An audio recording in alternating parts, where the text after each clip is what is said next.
that you may be a powerful and creative, compassionate and loving spirit who is living one painful experience after the other. It's not because you are a compassionate and powerful and loving and creative spirit acting with the awareness and the consciousness of your creative capacity and your responsibility for it, but because you are pretending that you are invisible, that you are small, that you are not accountable for the choices that you make, that you are not seen, that you are not heard. And so you are creating powerfully and unconsciously. So this goes back to your question. We're talking about moving toward consciousness, because as you become conscious of your decisions, it simply means that you have the capacity to make fewer of them unconsciously, which means automatically, robotically, habitually. For example, shouting when you're angry, withdrawing when you're jealous, eating when you feel insecure. Those are all choices made without thought, without conscious volition. But each choice that you make is a powerful creation. As you become aware in your life, you don't become a more powerful creator, you become a more aware creator. It's not possible for you to be a more powerful creator. So look at what you're creating. And as soon as you do, everyone wants to live a life of love. That's how we started. But how do you do it? When you're so angry, you want to strangle someone. How do you do it? When you're so jealous that you feel like your insides are being eaten with acid. How do you do it when you don't want to live anymore and you can't get out of bed and you want to die?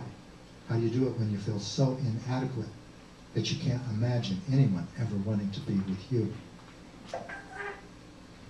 Has anyone ever felt anything like that? Be honest. No one? Only me? I want to suggest something. Everyone feels that. Everyone alive on the earth. This is the pain of powerlessness. And everyone has it. It's wanting to be included and feeling excluded. It's feeling that you're intrinsically flawed, inherently defective, that you cannot love and you need to be loved, that you want to love and you're incapable of loving, and it's excruciating. These are all the pain, experiences of the pain of powerlessness.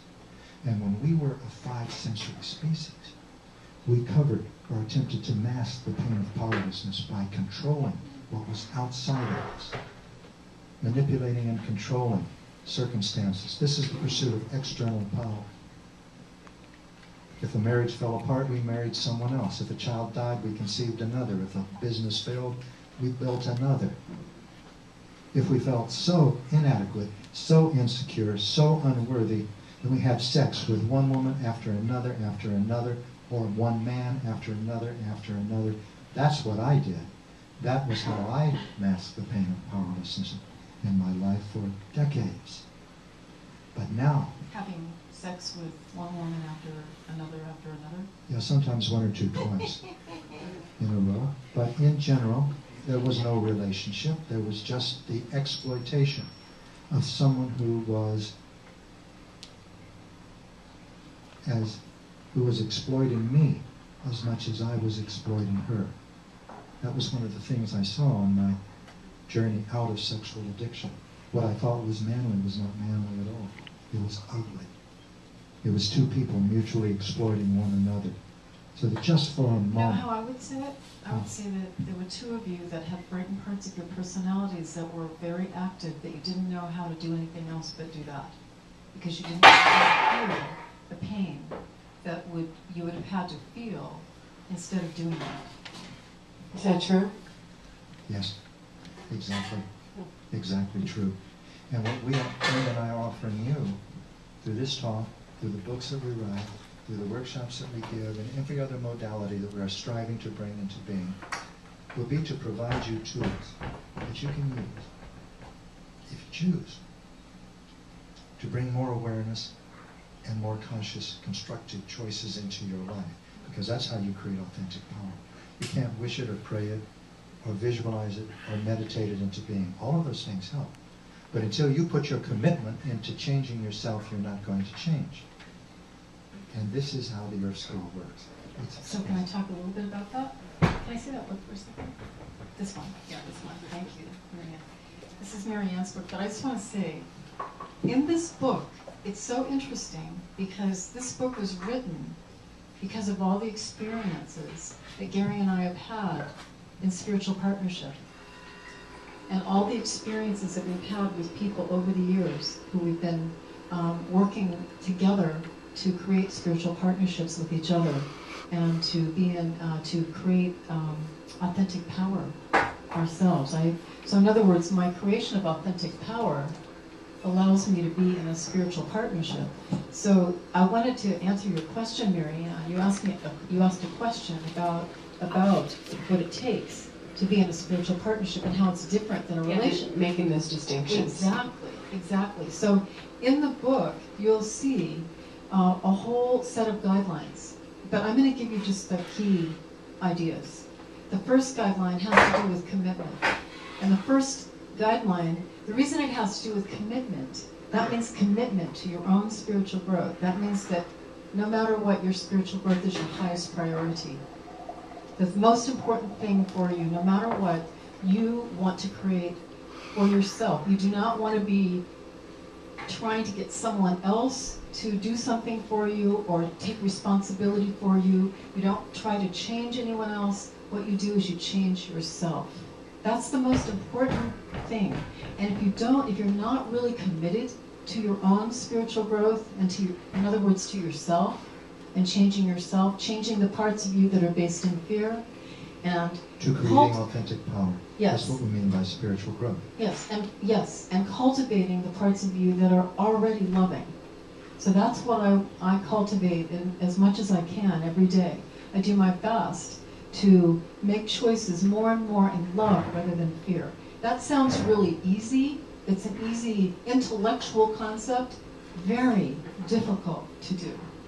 I have been working on it and working on it and working on it for a very long time.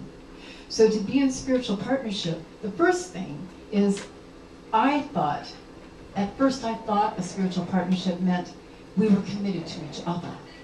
And I thought it was, because it was with Gary, I thought, I need to make a commitment to my partner.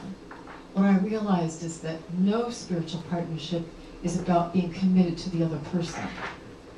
The only way you can be in any spiritual partnership, whether it be with a mate or a friend or anyone else or a granddaughter, our granddaughters are spiritual partners with us because we have been learning how to, first of all, be committed to our own growth, our own the creation of authentic power, which means, this is what it means to me. It means I'm committed to changing all the parts of me that are based in fear and cultivating all the parts of me that are based in love.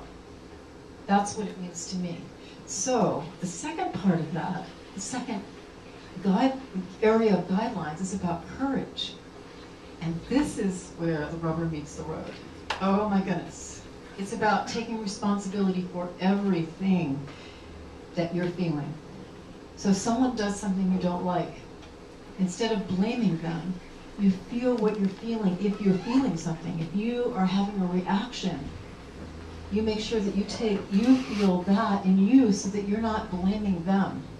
So that when you do say something to them, it's from a grounded and loving place. I don't mean that you're a doormat. I just mean that you say it from a grounded and loving place, what you need to say, whatever that is. And it means being in your integrity all the time and saying things that are difficult to say. So this is quite different than any kind of relationship I was ever in. And so those are some of the things I can tell you. It's about being compassionate. It's about consciously speaking, consciously saying and doing what you need to do. Consulting your intuition, being aware of what you're feeling, being aware of your thoughts, and not choosing to say anything with fear or act in fear, but act in love instead. So those are some of the differences that I have seen in what that means to me to be in a spiritual partnership. It also means that you have this opportunity to co-create in ways you could not even imagine, because you are really in your integrity with each other. You're not pleasing each other, you're not pushing each other away, you're actually doing things with speaking and doing things that allow for things to happen that couldn't possibly happen